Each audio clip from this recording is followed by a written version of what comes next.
Obrigado, boa noite, irmãos. Tudo bem com vocês? Boa noite aos irmãos que estão acompanhando em casa. Estou muito feliz de estar aqui.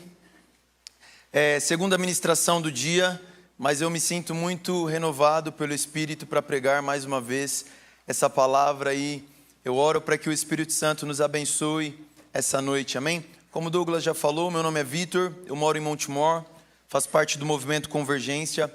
Sou casado com a Larissa, nós temos 2 filhos, o Estevão e a Glória, e eu amo muito a palavra de Deus. Eu queria que você fizesse algo, está com a sua Bíblia aí, ou com o seu celular, né? Somos uma geração moderna. Eu gostaria que você segurasse a sua Bíblia ou o seu celular aí na mão. O celular não é tão representativo quanto a Bíblia, né? Eu queria que você segurasse a sua Bíblia e olhasse assim para ela, e você falasse: Jesus, obrigado pela tua palavra, obrigado pela Bíblia que chegou até nós, amém? Pedi para você fazer isso, irmão, porque sempre que eu vou compartilhar a palavra, me vem um sentimento de gratidão tão forte. Existem muitos irmãos nossos, existem muitos cristãos em países perseguidos que não têm acesso à palavra de Deus. Agora mesmo, neste momento, existem países no mundo onde os cristãos são perseguidos e eles não podem compartilhar a palavra. Uma reunião dessa aqui, em muitos países, não existe. Então, sempre que eu estou de frente com esse livro, eu falo: Deus, obrigado. Obrigado porque este livro chegou em minhas mãos. Obrigado porque hoje eu tenho a liberdade, presta atenção nisso, irmão. Hoje você é livre para um domingo à noite vir até aqui, abrir a sua Bíblia, ouvir a palavra de Deus, compartilhar a palavra de Deus, e não existe ninguém nos perseguindo ainda por causa dessas coisas. Por que eu estou dizendo isso? Eu quero encorajar você, eu quero incentivar você nessa noite a prestar atenção na palavra, a realmente estar aqui nesses próximos 50 minutos, a realmente estar aqui nessa próxima 1 hora. Então, traga o seu coração para cá, traga a sua mente para cá. Vamos juntos mergulhar na palavra de Deus, vamos juntos mergulhar naquilo que é o coração de Deus para nós, para a igreja, para o povo dele, de Israel. Amém? Então, abra sua Bíblia no livro de Romanos, capítulo 9.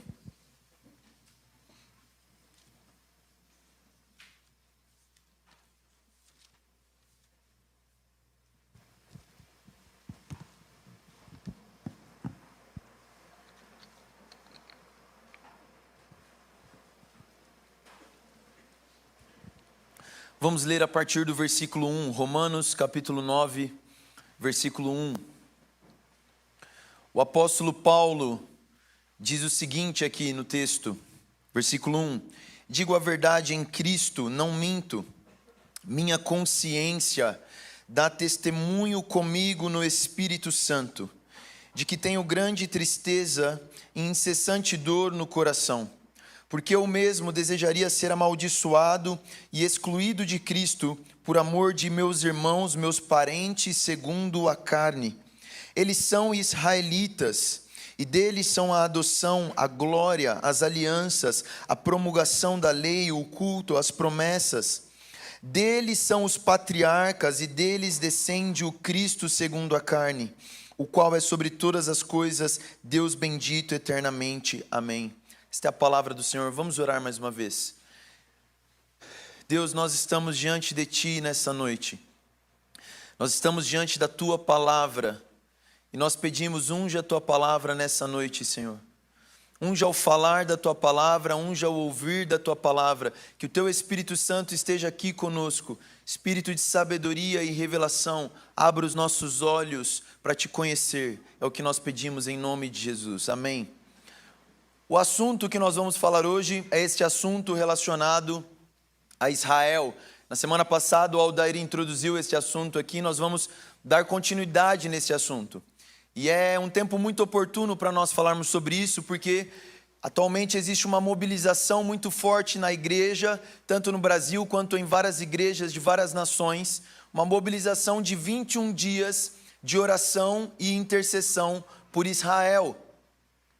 E talvez muitos de nós estamos engajados nisso. Aqui mesmo no culto nós tivemos este momento onde nós paramos ali e começamos a interceder por Israel. E aqui o Fábio estava falando sobre um avivamento que virá em Jerusalém. E nós estávamos clamando: Senhor, salva Israel.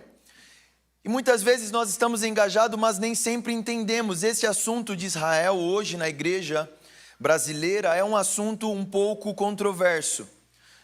Por um lado, existem pessoas e comunidades que ignoram este assunto. Existem pessoas e comunidades que, na mente delas, a igreja, nós substituímos Israel no plano de Deus, porque, afinal de contas, os judeus mataram Jesus. Eles rejeitaram o Messias. E por causa dessa rejeição, Deus então deixou de ter um plano para eles e a igreja entrou no lugar de Israel nos planos de Deus. Existem muitas pessoas que pensam dessa forma. Mas existe uma outra linha de pessoas que abraçam tanto a ideia de Israel que elas acham que para fazer parte do plano de Deus, ela precisa quase se tornar um judeu. Então são pessoas que vão achar que ela precisa usar quipá, que precisa circuncidar, precisa guardar as festas, precisa aderir a todas as indumentárias judaicas para que ela esteja então de uma forma correta, conectada ao plano de Deus.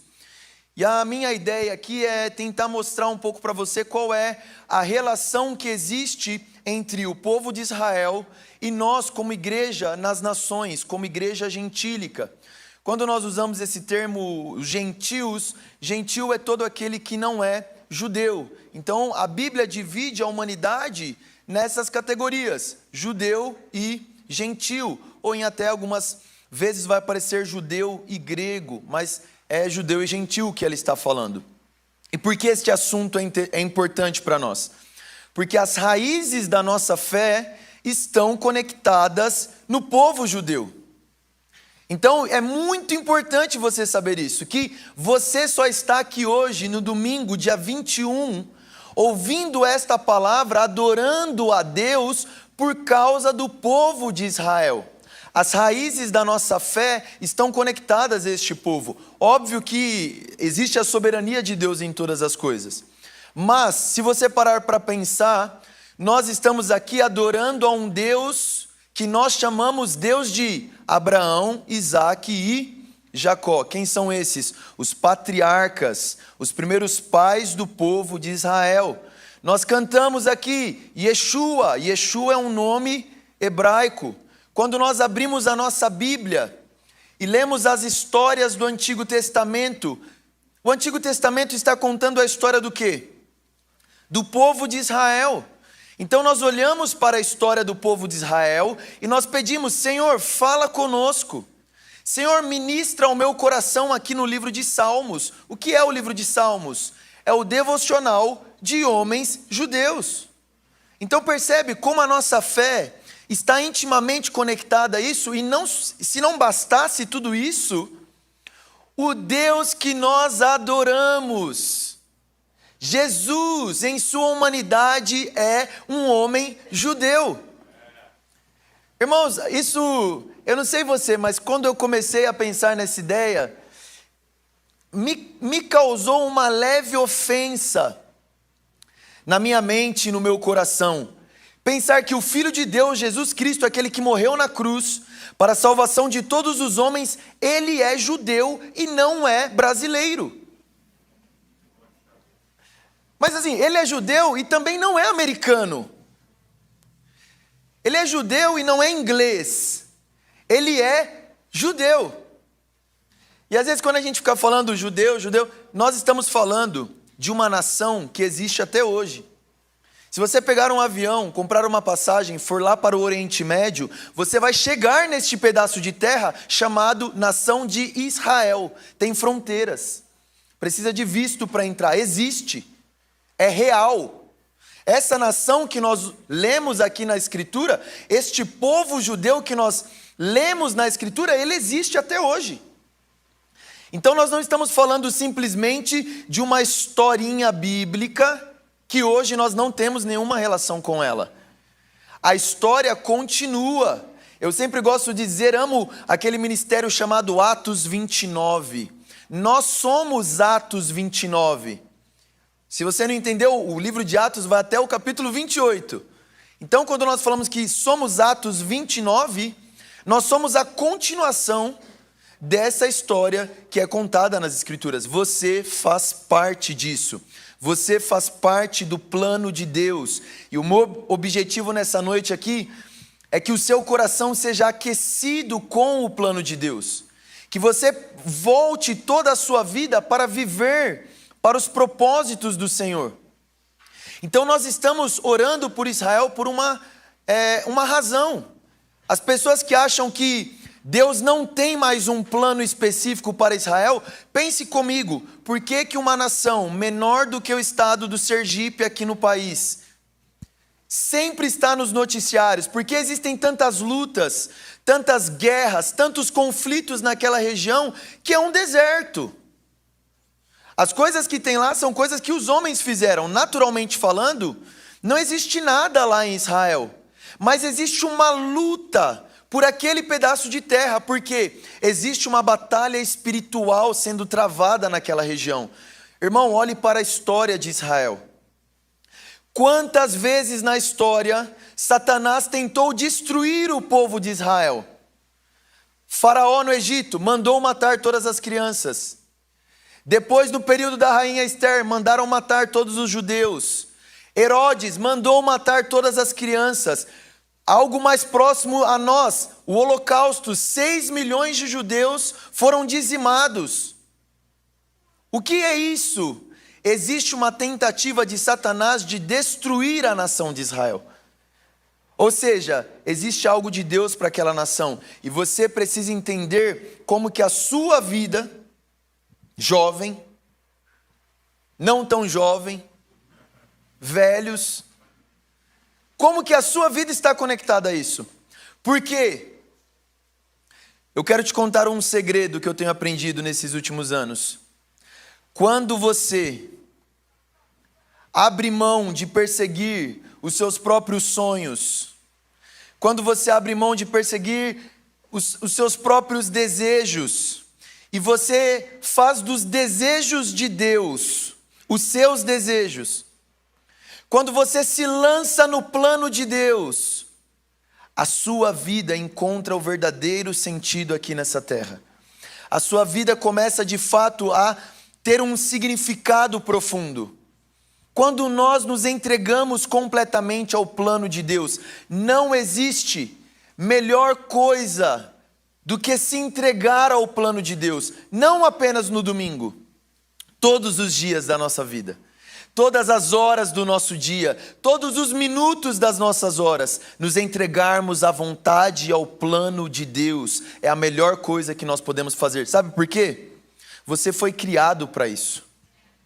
E quando você entra nisso, você encontra satisfação, você encontra deleite, a sua vida começa a prosperar, de verdade. E eu não estou falando que não vai ter sofrimentos, mas mesmo no sofrimento você começa a encontrar sentido. É algo maravilhoso. Então eu não estou no final da mensagem, mas eu já quero fazer um apelo a você. Peça para o Espírito Santo sondar o seu interior. E a pergunta que você pode fazer é: Senhor, será que eu estou 100% entregue aos teus propósitos? Será que eu estou 100% entregue aos teus planos? Será que a minha vida está sendo totalmente dedicada e oferecida a Ti?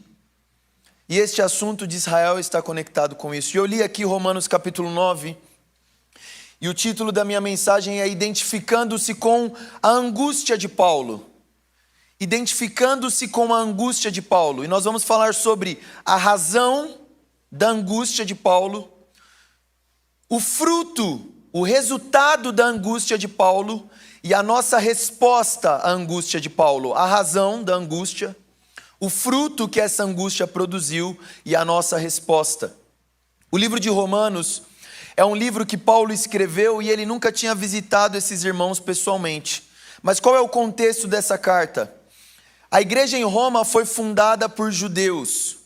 Lá em Atos capítulo 2, aqueles 120 que recebem o Espírito Santo, eles são judeus. E ali diz que existem judeus de todas as nações da terra, incluindo Roma. Então ali em Atos capítulo 2, judeus que vieram de Roma para celebrar a festa de Pentecostes, eles convertem a Cristo. Eles convertem a Jesus. E eles voltam para Roma e plantam uma igreja. Eles começam a evangelizar gentios, pessoas que não eram judeus ali em Roma.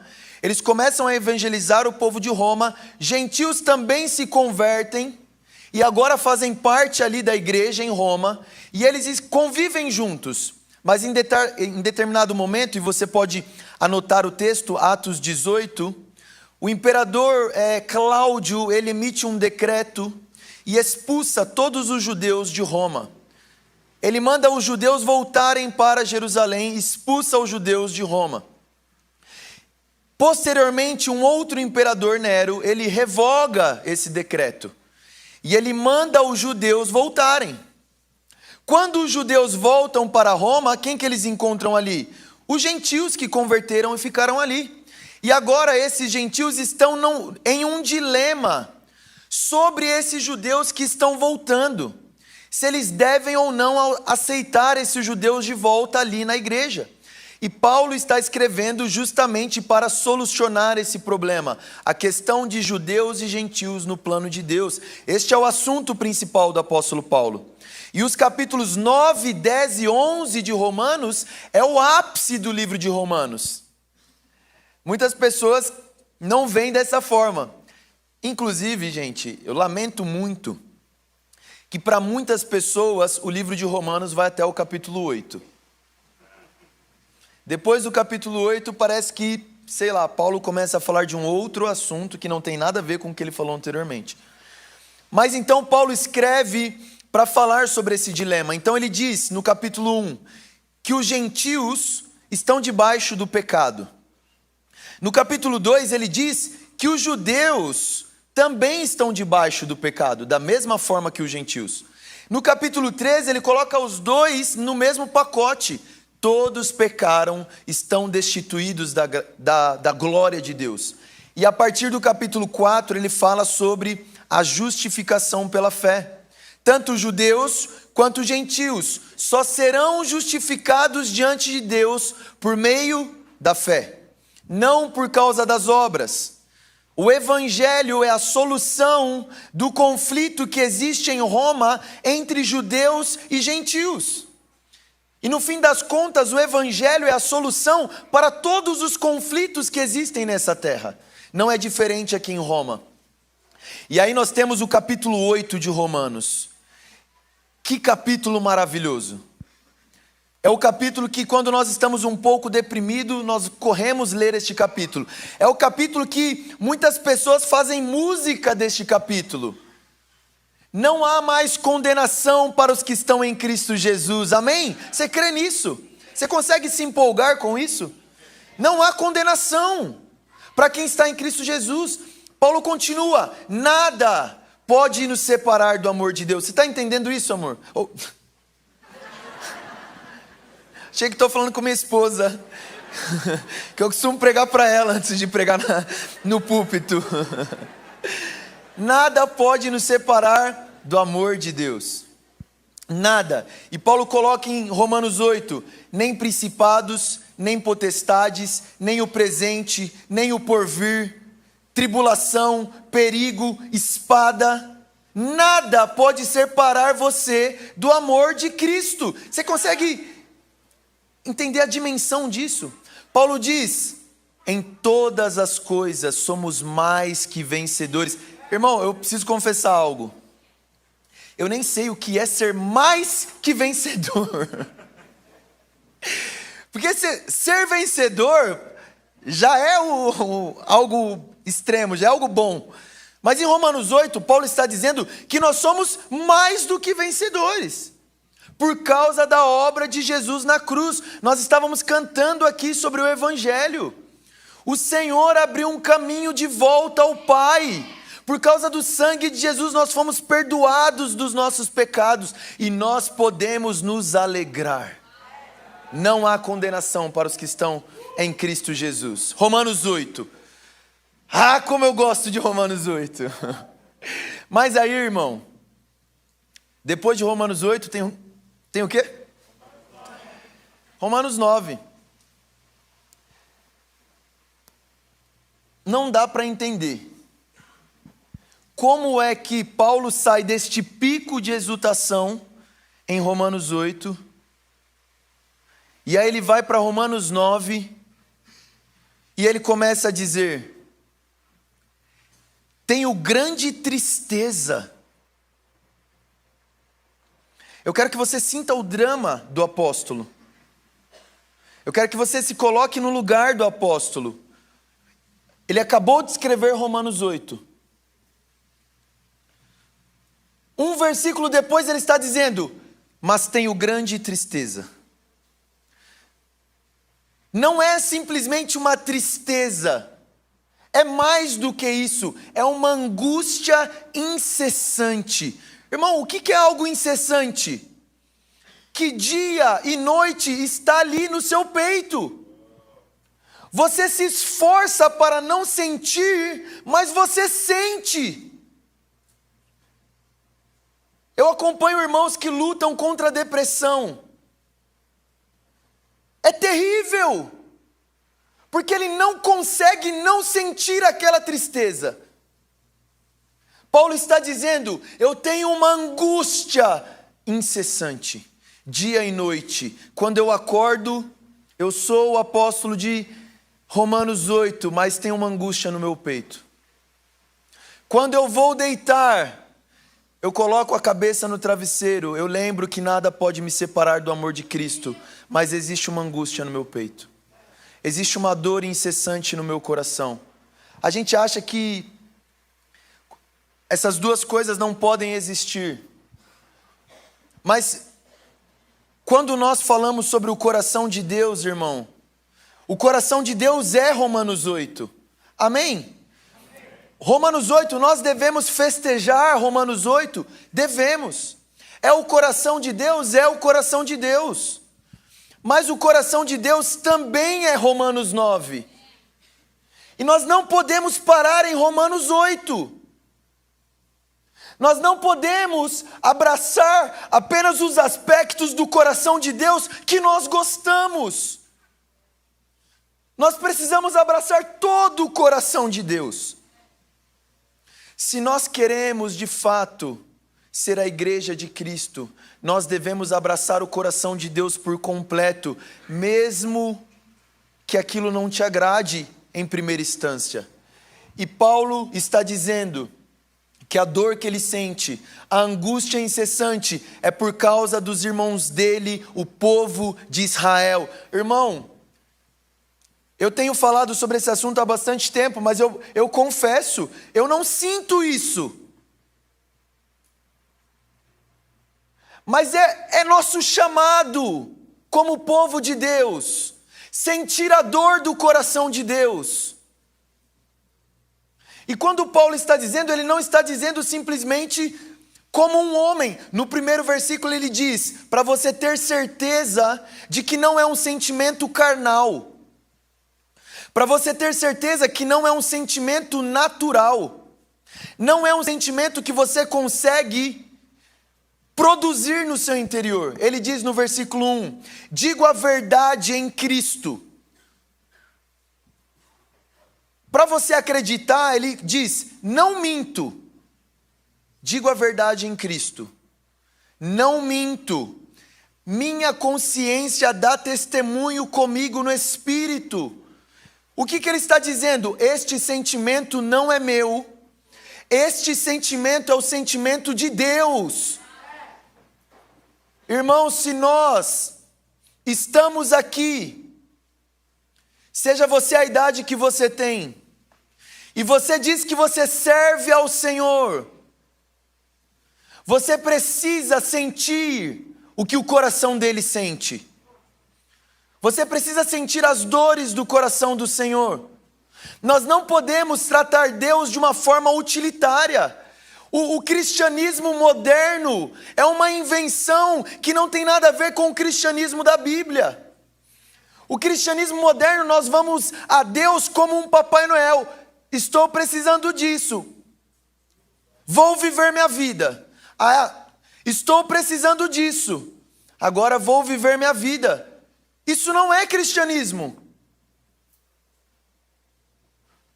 O cristianismo é um chamado para você ser um amigo de Deus.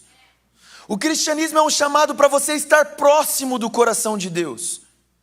O quanto do coração de Deus pulsa no seu coração.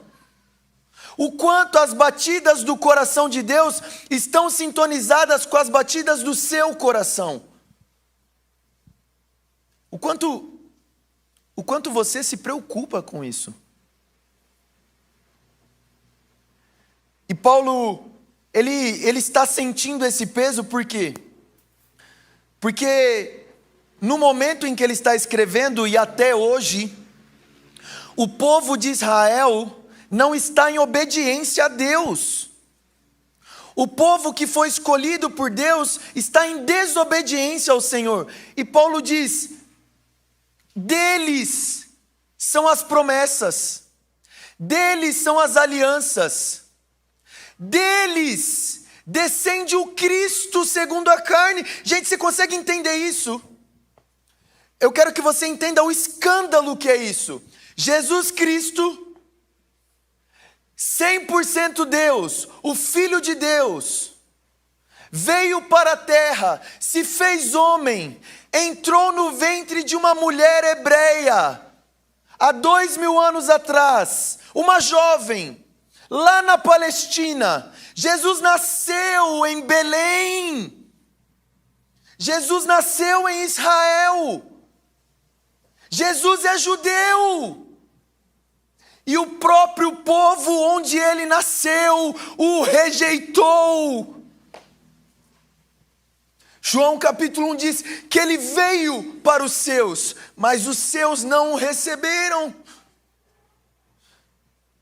Jesus foi rejeitado pelo seu próprio povo. E é por isso que Paulo está lamentando. Mas não é apenas por isso que Paulo está lamentando. A razão da angústia de Paulo é porque ele conhece o plano de Deus. Ele sabe que Deus atrelou, isso aqui é importante você entender, por que a gente fica falando de Israel? Por que nós estamos orando por Israel? O Brasil não precisa de oração? Precisa. As outras nações precisam de oração? Precisam. Mas existe apenas uma nação no mundo, onde o destino de todas as outras nações está conectado ao destino dela, e essa nação é Israel. O futuro das outras nações, irmão, desculpa te frustrar, não depende do futuro do Brasil.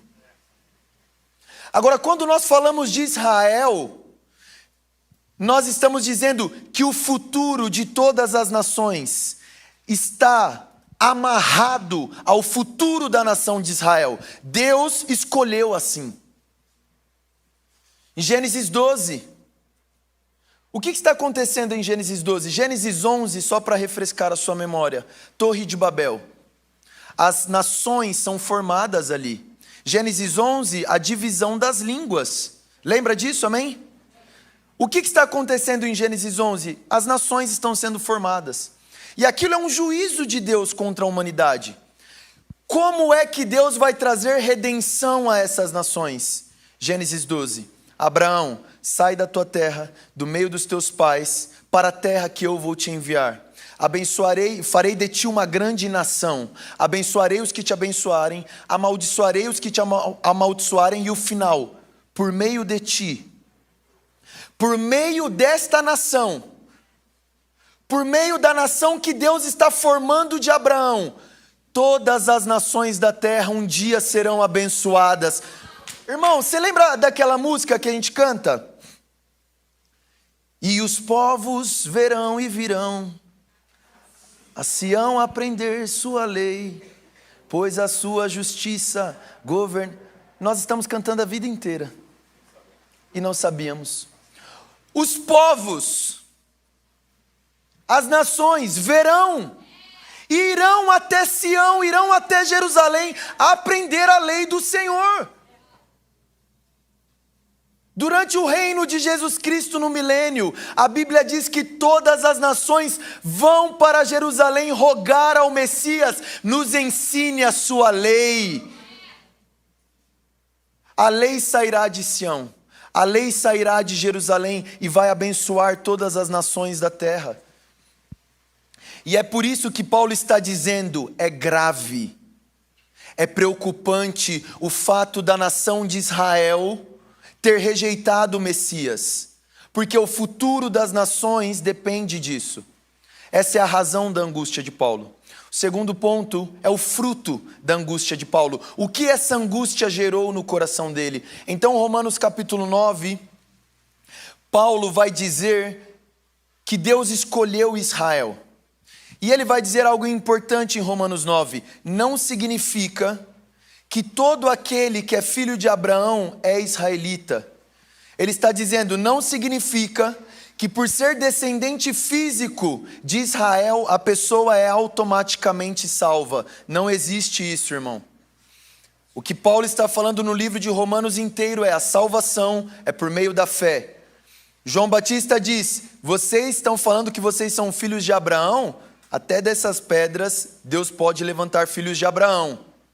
A salvação é pela fé. Então ele vai dizer que não é todo aquele que é filho de Abraão que é israelita, mas ele diz: o remanescente, aqueles que aceitaram Jesus, estes eram os eleitos. Romanos capítulo 10, versículo 1. Olha só. Irmãos, o desejo do meu coração e a minha súplica a Deus em favor do Brasil é que ele seja salvo. Amém? Opa, que versão é essa? Irmãos, o desejo do meu coração e a súplica a Deus em favor de Israel é que ele seja salvo. E eu quero que você entenda algo aqui. Muitas pessoas ficam ofendidas. Nossa, mas por que Israel? Por que não a Nigéria? Por que Deus não escolheu a Nigéria? Por que nós não adoramos ao Deus da Nigéria? Nós adoramos ao Deus de Israel. E quando as pessoas pensam isso, elas pensam que por Deus ter escolhido Israel, significa que Deus odeia as outras nações. Longe disso. A escolha de Israel está relacionada à missão de Israel. O que Deus diz em Gênesis 12? Em ti serão abençoadas o quê? Todas as nações. O que é que está no coração de Deus? Só Israel? Não, todas as nações. Mas o meio, a forma, o instrumento que Deus escolheu para trazer a bênção a todas as nações é a nação de Israel. E é por isso que Paulo está dizendo: a minha oração é para que a nação de Israel seja salva. Porque se a nação de Israel for salva, meu irmão, grandes coisas vão acontecer. E é isso que ele vai dizer em Romanos capítulo 11. Romanos 11 é o futuro de Israel e o fruto da angústia de Paulo. Vamos ler aqui Romanos capítulo 11. Versículo 1. Pergunto então, eu amo a didática de Paulo. Ele trabalha fazendo perguntas. Então ele vai perguntar aos irmãos: pergunta então, por acaso Deus rejeitou o seu povo? Qual é a resposta? De modo nenhum. Muito longe de Deus ter rejeitado o povo dele. E ele continua dizendo, olha o argumento dele: porque eu mesmo sou israelita, da descendência de Abraão, da tribo de Benjamim. Em outras palavras, Paulo está dizendo: pessoal, se Deus rejeitou Israel, o que eu estou fazendo aqui? Porque ele é judeu. Ele está usando o apostolado dele e o serviço dele como um argumento para dizer que Deus não rejeitou Israel. E agora ele vai falar de Elias. Que Elias, quando está lutando contra os profetas de Baal, ele reclama para Deus. E Elias diz para Deus: Deus, mataram todos os profetas do Senhor, só ficou eu. Todos os profetas de Israel se tornaram adoradores de Baal e só eu restei. E você ainda quer me matar? E aí Deus olha para Elias: Elias, calma. Não restou só você não. Eu tenho 7.000 que não se dobraram diante de Baal. E Paulo está usando isso para dizer: foi todo Israel que rejeitou o Messias? Não. Versículo 5. Assim, pois, também no tempo presente, restou um remanescente segundo a eleição da graça. Segundo a eleição da graça. E Paulo vai continuar o argumento dele. Vamos para o versículo 11. Outra pergunta. Então pergunto: será que eles tropeçaram, Israel? Será que eles tropeçaram para que ficassem caídos? Será que eles tropeçaram e vão ficar nessa condição caída? De modo nenhum. E agora eu preciso de você, porque Paulo vai começar a explicar como é que você chegou aqui. Irmão, pensa nisso. O Evangelho, Jesus, viveu 2.000 anos antes de nós. Este livro foi escrito 2.000 anos atrás e chegou até nós. Você percebe que isso é algo sobrenatural? Nós termos fé hoje, 2.000 anos depois, o Evangelho chegar até nós aqui no Brasil, do outro lado do mundo. Paulo vai explicar a razão disso. E ele diz no versículo 11: mas, pela transgressão deles, pela transgressão dos judeus, a salvação chegou aos gentios. Olha só o que está acontecendo no plano de Deus. Deus veio para Israel. Israel rejeitou o Messias, transgressão deles. Depois disso, abriu-se uma porta, uma janela de oportunidade a quem? A nós, gentios. No capítulo 10, Paulo vai dizer: eles não eram povo e agora são povo. Chamarei aqueles que eram não amada de amada, os gentios. Por causa da transgressão de Israel, o Evangelho chega a nós. Amém? Quem é apaixonado pelo Evangelho? Amém? Quem é feliz porque foi salvo por Jesus Cristo? Aleluia! Agora Paulo vai dizer, por que a salvação chegou a nós? Por que existe a igreja Família Jesus Cup? Por que existe a igreja nas nações? Ele diz, no versículo 11, a salvação chegou aos gentios para provocar ciúmes em Israel. Nós temos uma missão, como igreja nas nações, provocar ciúmes em Israel. Nós vamos tentar destrinchar o que isso significa. Vamos continuar lendo o texto. Mas, versículo 12, se a transgressão deles significa riqueza para o mundo, ou seja, salvação para os gentios, e o seu fracasso, riqueza para os gentios, quanto mais a sua plenitude. O que Paulo está dizendo? Irmão, presta atenção. Eles rejeitaram e nós fomos salvos. Eles rejeitaram e riqueza chegou a nós. Imagina o que vai acontecer quando eles aceitarem de volta. Imagina a plenitude de Israel. Imagina o que vai acontecer quando este avivamento que o Fábio orou cair sobre a nação de Israel. E daqui a pouco, eu não posso adiantar o texto. Paulo vai falar daqui a pouco o que é que vai acontecer. Mas ele continua dizendo, 13, a gente precisa tomar posse desse versículo 13. Sabe por que nós precisamos abraçar o versículo 13? Porque esse versículo é específico para nós. Versículo 13: mas é a vós quem? Gentios. Ele está falando para o judeu agora no versículo 13? Não. Mas é a vós gentios. Família, irmãos, Paulo tem um recado para você. Paulo tem uma mensagem para você. É a vós gentios que falo. Vocês que não são judeus, prestem atenção em algo. Nós que não somos judeus, prestemos atenção nisso. Uma vez que eu sou apóstolo dos gentios, glorifico o meu ministério. Eu vou me empenhar ao máximo para fazer a palavra chegar até os gentios, para ver se de algum modo posso provocar ciúmes nos da minha raça e salvar alguns deles. Irmão, aqui nós temos a missiologia de Paulo. Por que Paulo fazia missões? Por que é que Paulo estava indo para as nações? Por que que Paulo falava, eu não quero pregar onde já tem algo estabelecido, eu quero ir onde o evangelho não foi pregado?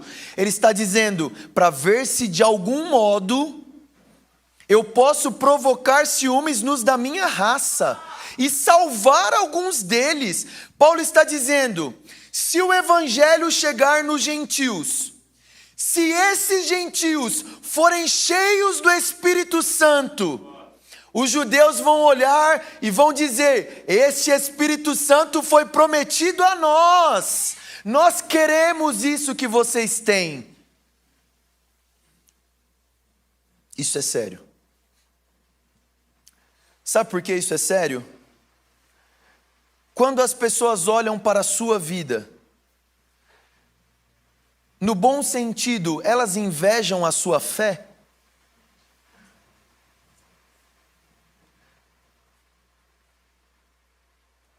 Você é exemplo de fé e de ser uma pessoa cheia do Espírito para as outras pessoas?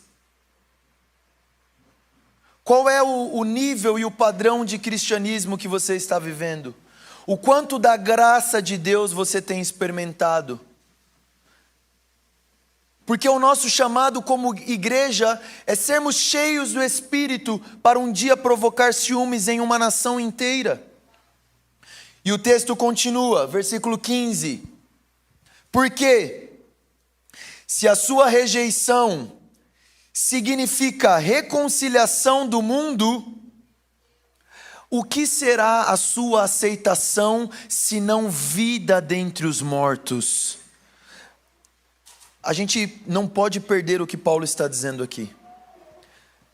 Paulo está conectando a salvação de Israel com a ressurreição dos mortos.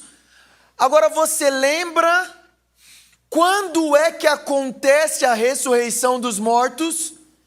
Quando Jesus rasgar os céus e nos chamar para Ele, os mortos vão ressuscitar com Cristo.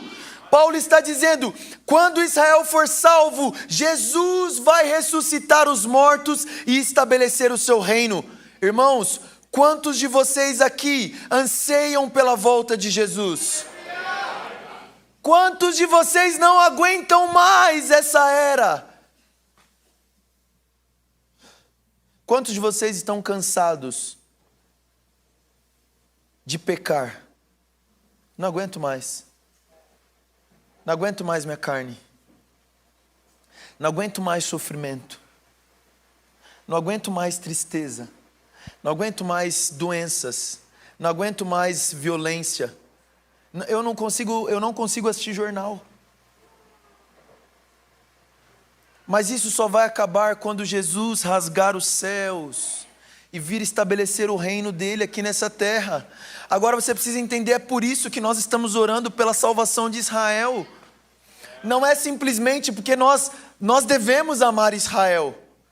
Mas tem uma coisa que você deve amar mais do que Israel: a vinda de Jesus, o reino de Deus. Agora, se você almeja o reino de Deus, Você precisa se engajar no plano de Deus para que esse reino venha. E a salvação de Israel está muito conectada com a volta de Jesus. É isso que Paulo está explicando aqui. E qual é a nossa resposta? Este é o fruto da angústia de Paulo, a igreja. Porque o fruto da angústia dele levou ele a pregar o evangelho nas nações. E qual deve ser a nossa resposta a essa angústia? Vai comigo no versículo 25.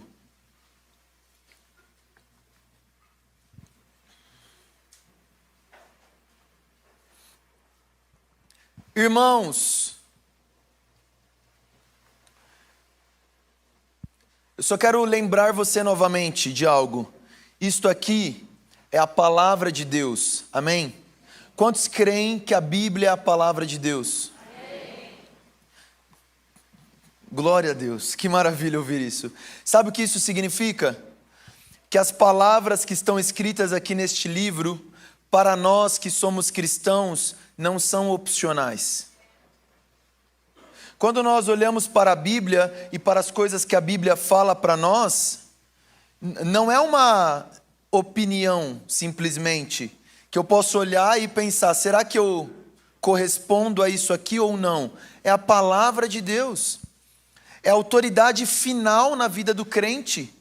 E ele diz no versículo 25, irmãos, não quero que ignoreis este mistério. O que é este mistério? É tudo isso que nós acabamos de falar, o endurecimento de Israel. Os gentios sendo inseridos no plano de Deus. Não ignorem este mistério, sabe por quê? Para que não se tornem arrogantes.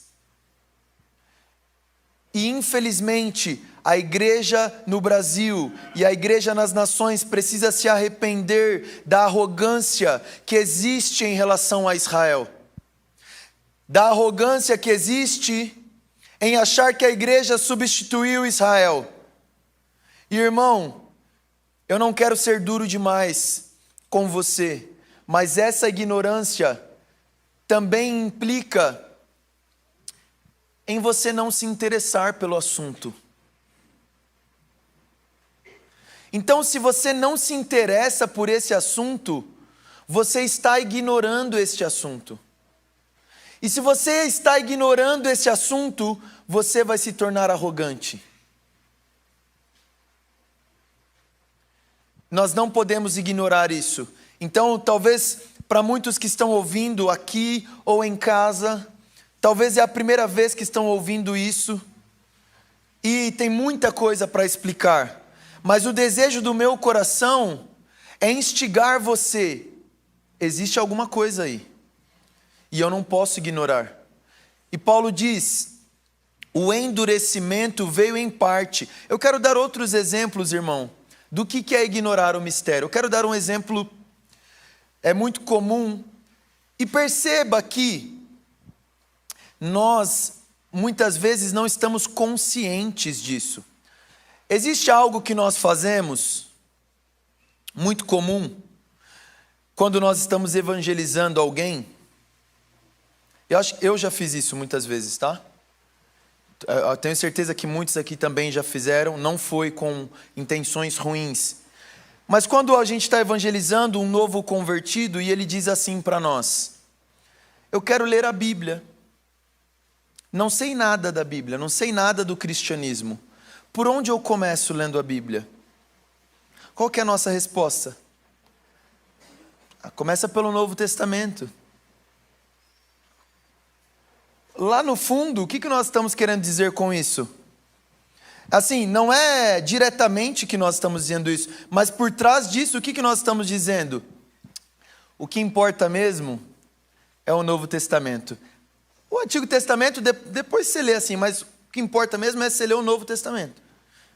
Gente, quem é que começa lendo um livro pela metade do livro? Quando você vai pegar um livro na biblioteca, quem é que pega o livro e faz a pergunta? Deixa eu ver por onde eu começo. Você começa lendo o livro por onde, gente? Pelo início. Mas nós não confiamos na forma que Deus deu esse livro para nós. Aí, olha que grave. o novo convertido, que não sabe nada de Bíblia, vai ler o Novo Testamento como você indicou a ele. E aí ele vai lá, começa em Mateus. Todo serelepe. Mateus capítulo 1, versículo 1. Genealogia de Jesus Cristo, filho de Davi, filho de Abraão. Pronto, não entendeu nada. E o risco agora que ele corre de entender o Novo Testamento errado é grande. O Novo Testamento está jogando ele para onde? Para o Antigo Testamento. E eu só estou dando um exemplo de como muitas vezes nós ignoramos o mistério de Israel mesmo sem saber. Nós corremos lá a ler as promessas para Israel e rapidamente aplicá-las a nós.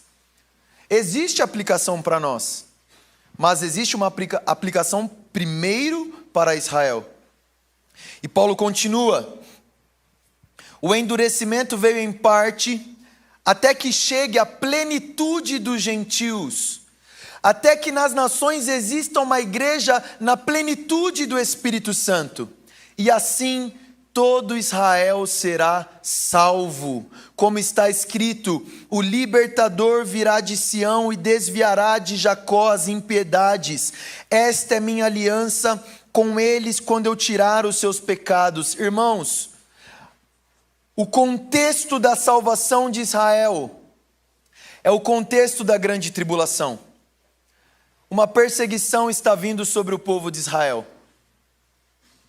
E uma perseguição está vindo sobre todos aqueles que se identificam com o povo de Israel. E preste atenção nisso: eles irão precisar de um povo que os receba.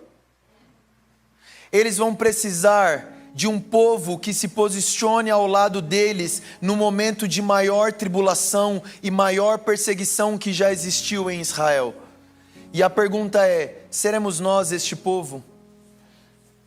Durante a Segunda Guerra Mundial, irmãos, a igreja na Alemanha sabia o que estava acontecendo. E eles não se posicionaram em relação a Hitler, em relação ao nazismo e ao Holocausto. Nós não podemos repetir o mesmo erro hoje. E concluindo, versículo 33. Depois de tudo isso, eu fico imaginando Paulo escrevendo. Eu fico imaginando Paulo pensando assim: nossa, será que eu já concluí? E no versículo 33, é como se as palavras de Paulo faltassem, acabassem.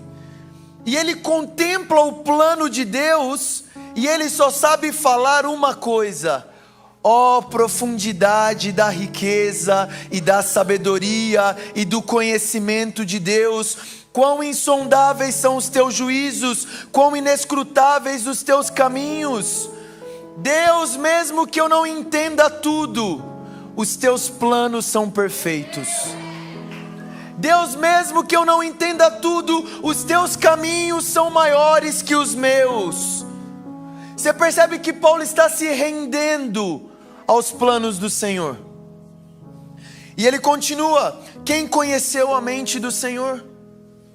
Quem se tornou o seu conselheiro? Sabe o que Paulo está dizendo? Será que tem alguém aqui que vai se habilitar a pensar em um plano melhor do que o plano de Deus? Quem foi conselheiro do Senhor? Porque todas as coisas são dele, por ele e para ele. A ele seja a glória eternamente. Amém. Irmãos, nós precisamos chegar nesse nível de exultação, em resposta ao plano de Deus.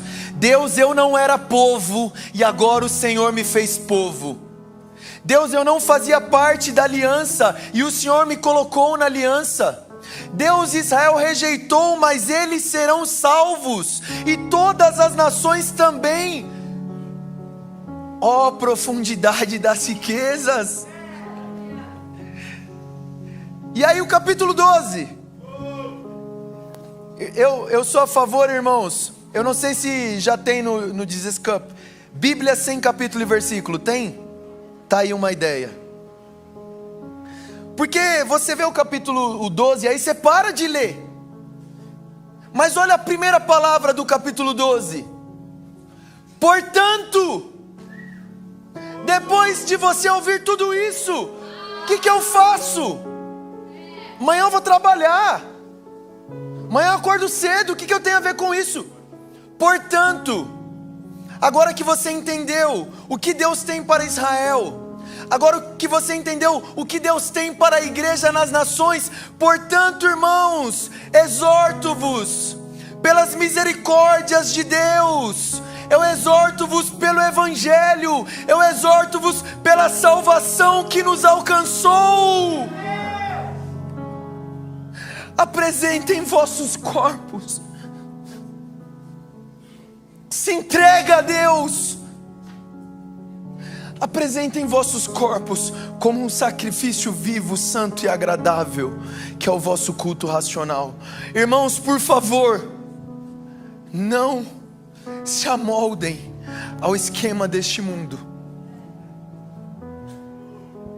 Irmãos, por favor, pare de viver como o mundo vive. Jesus está voltando. E você está desperdiçando a sua vida, correndo atrás dos sonhos que o mundo diz para você correr. O que você está fazendo com a sua vida?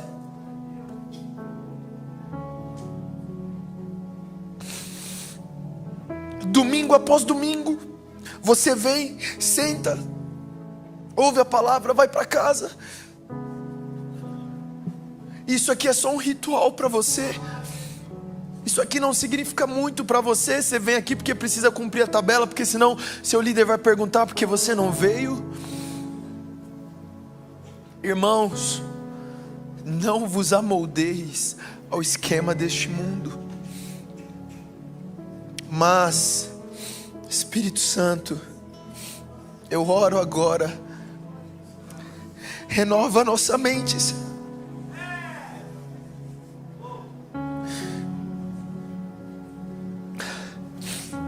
Olha para essa comunidade aqui. Olha para essa família aqui, Senhor. Renova a nossa mente. Toca na nossa mente. Muda as nossas convicções. Muda os nossos valores. Muda o nosso coração, as nossas afeições. Senhor, nós queremos nos entregar como uma oferta a Ti, Senhor. Nós queremos nos entregar 100%. Nós queremos nos entregar por completo. Nós não queremos mais ficar brincando de igreja, Senhor. Nós queremos nos entregar aos Teus propósitos. Nós queremos experimentar. Deus, nós queremos experimentar. Nós não queremos apenas saber que a Sua vontade é boa, perfeita e agradável. Nós queremos provar a Tua vontade. Nós queremos experimentar a Tua vontade. Nós queremos provar os Teus planos. Nós queremos provar a boa, perfeita e agradável vontade do Senhor. Espírito Santo, toca-nos aqui nessa noite. Toca o pessoal que está lá em cima, Senhor. Vem sobre nós, Espírito. Sopra. Sopra. Sopra sobre os corações que ainda estão indecisos. Sopra sobre os corações que ainda estão 50%. Sopra sobre os corações que ainda estão em cima do muro. Espírito Santo de Deus, sopra e aviva. Aviva corações aqui neste lugar, Senhor. Aqueça os nossos corações, Senhor. Nós pedimos, vem sobre nós. Se você desejar ficar em pé, irmão, vamos buscar ao Senhor. Vamos buscar ao Senhor. Espírito Santo, libera graça sobre nós agora, graça. Libera a tua graça sobre nós agora, Espírito Santo. Nós queremos nos entregar a Ti. Nós queremos nos oferecer a Ti. Nós queremos parar de negociar com o Senhor. Nós queremos parar de brincar com o Senhor. Nós queremos parar de brincar com o Evangelho. Nós queremos abraçar o Teu Evangelho. Sopra, Espírito Santo.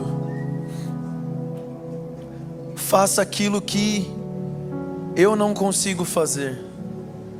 Faça aquilo que homem nenhum consegue fazer. Espírito Santo, aviva os nossos corações. Aviva os irmãos que estão assistindo agora em casa. Toca, Senhor, nos irmãos que estão em casa assistindo. Se existe alguém que está me ouvindo agora e ainda não entregou a sua vida ao Senhor Jesus Cristo, hoje é o dia de você se render ao Senhor. Hoje é o dia de você se entregar a Jesus. Hoje é o dia do Senhor mudar a sua história. Salva-nos, Senhor. Salva-nos dessa geração perversa. Livra-nos do mal. Livra-nos do mundo. O Teu reino. Maranata. Vem, Senhor Jesus. Venha o Teu reino. Nós clamamos, Senhor. Rasga os céus e desça sobre nós.